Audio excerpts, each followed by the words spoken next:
So, a few months ago, we received a generous donation and a wonderful letter from a woman named Christie O'Neill.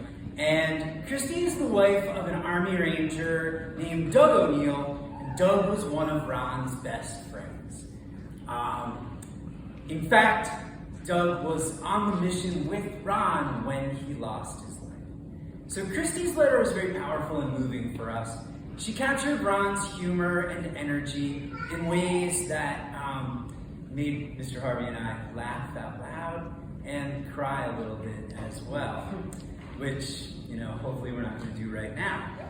But here are some of the highlights. So Christie said that she met her husband, then boyfriend, in 2007, and that's when she also met Ronnie, which is what she called him and what Eileen also calls her son Ronnie.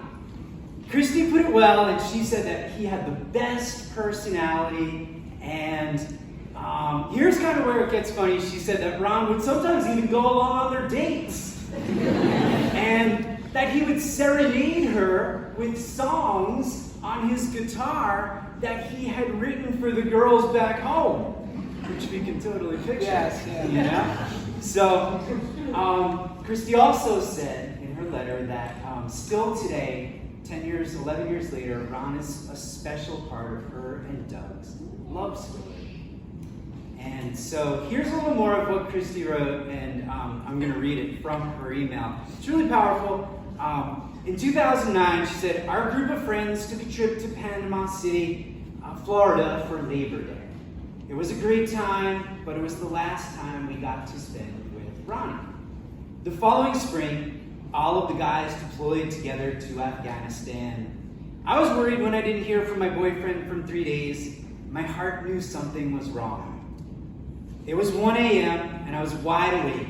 I remember signing on to Facebook and unfortunately finding shocking news.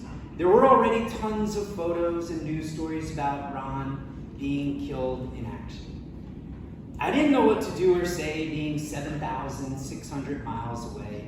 I was completely numb. My heart felt like it was ripped from my chest. I finally got to talk to my husband, and he was okay, but there was an awkward silence. I couldn't imagine his pain. On April 23rd, 2010, our lives stood still. In May 2011, we had our first child. We named him Caden Kubik O'Neill in Ron's memory. He is honored to follow such an American Ranger hero, and those are huge footsteps to follow.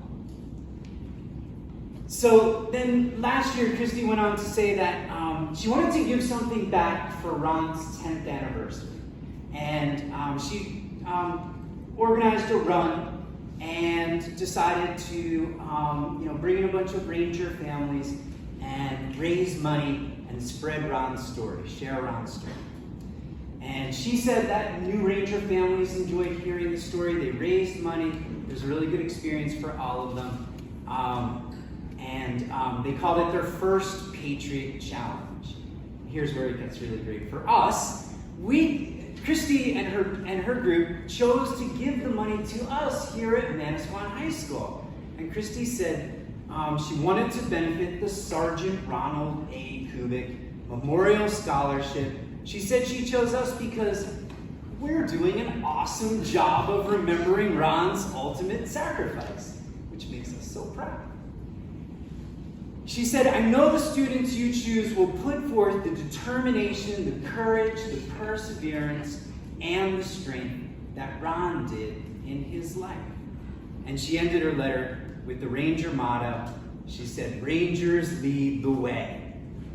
So right now, we wanted to take this opportunity to read part of Christie's letter and to say a huge thank you to Christie O'Neill and her husband Doug and their son Caden. So, Thank you, Doug. Thanks, Christie. Thank you, Kaden. Pan out. There's a whole crowd here. We're so thankful.